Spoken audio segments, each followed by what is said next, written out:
One take, one take. This is NBA One Take featuring yours truly, Pretty Boy Lakers. This is NBA One Take for your head. NBA One Take for your brain. Coming to you live from my home. This is NBA One Take, May 7th, 2025. The NBA playoffs. The NBA playoffs is here. 2 games on the docket as well as something I watched. Um, Game 2 of the Indiana Pacers and Cleveland Cavaliers in overtime. Tyrese Haliburton. The Cavs, #1 seed. Fans are cheering, overrated. Donovan Mitchell telling them to stop. The Cavs was up, really doing things, playing without Evan Mobley, who's out. Darius Garland is out. They out without players. And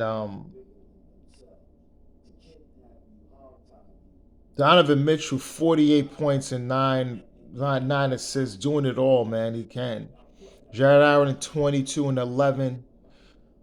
And Matt Strus with 23 points and 8 rebounds. They're doing everything they can to really stop the balanced onslaught of the Indiana Pacers. The Tyrese Haliburton.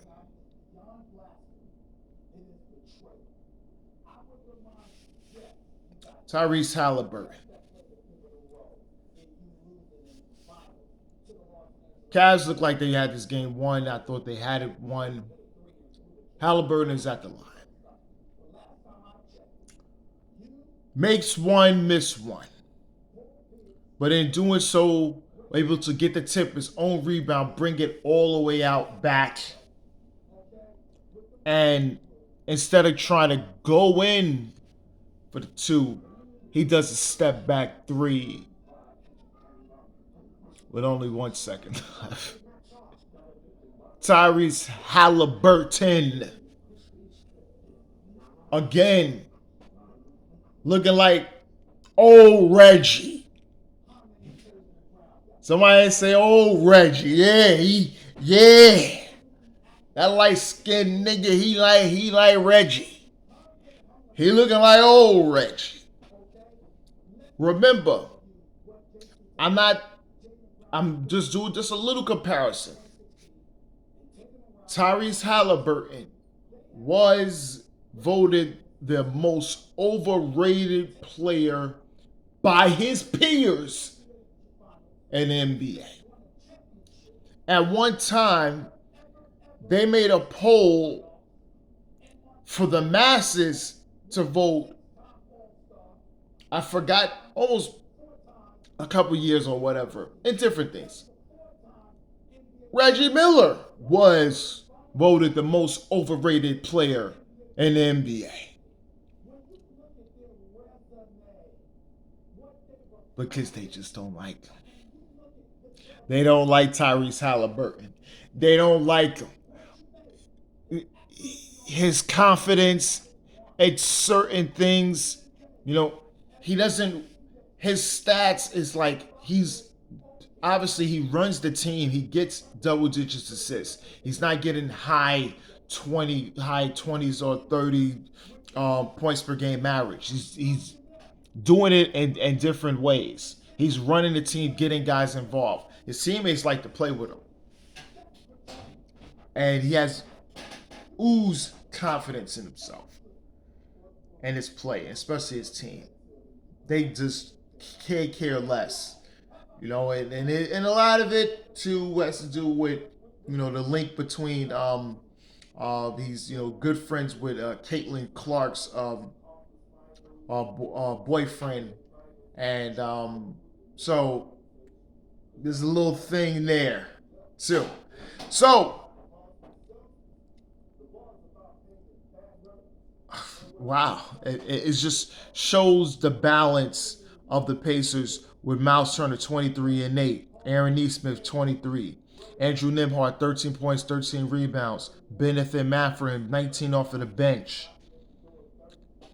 and the Cavs without They're players, the second and third best player.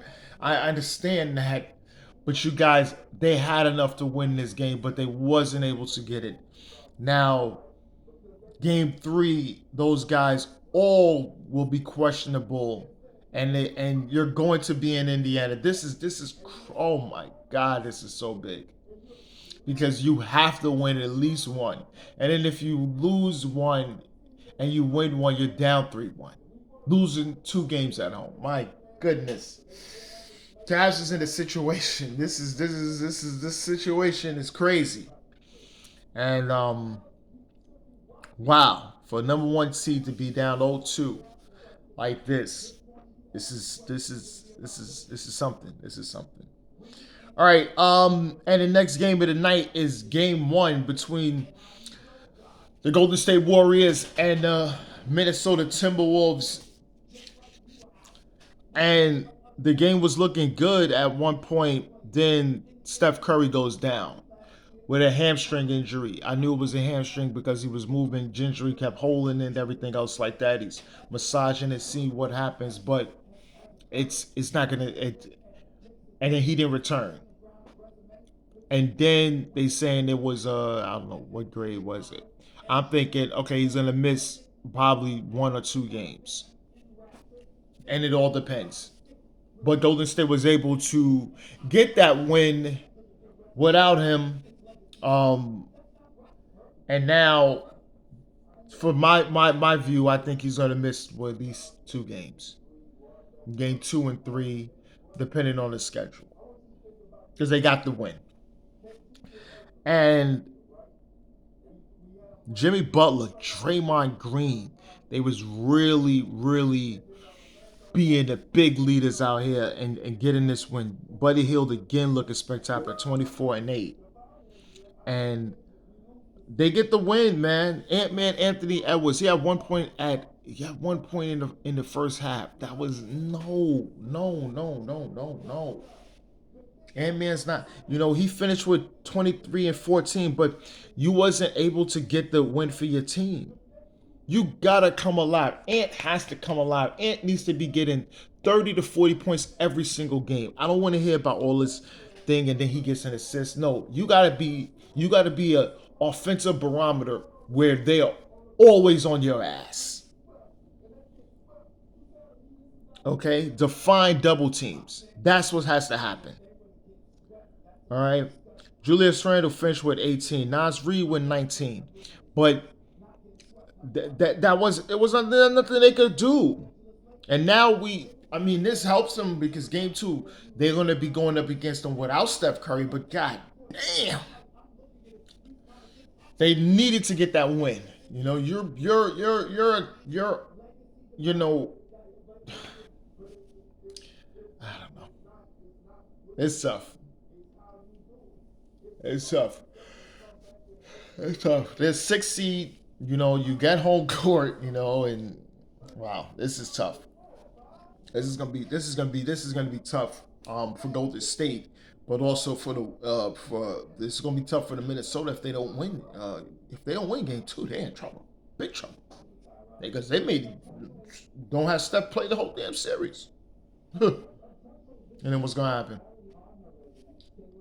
Yeah, that's something. All right.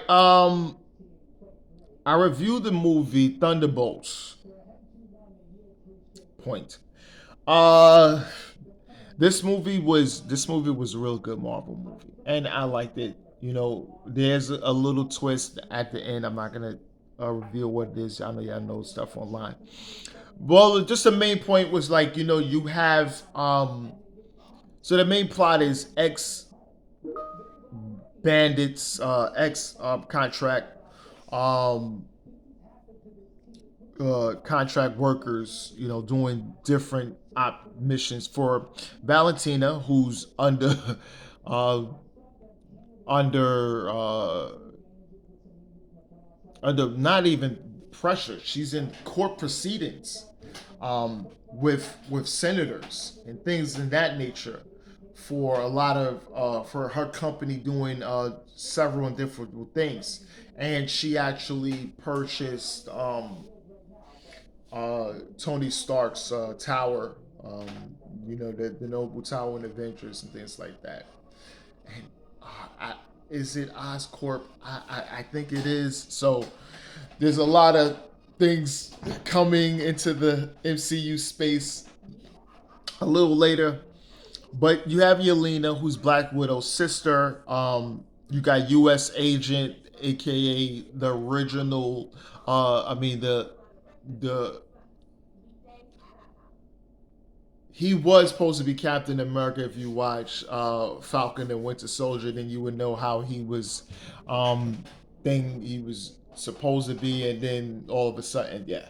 So you have to watch that to know his story. The Red Guardian, you know him from the Black Widow series with him and Yelena and Black Widow. You got Bucky Barnes, Winter Soldier. He's in there.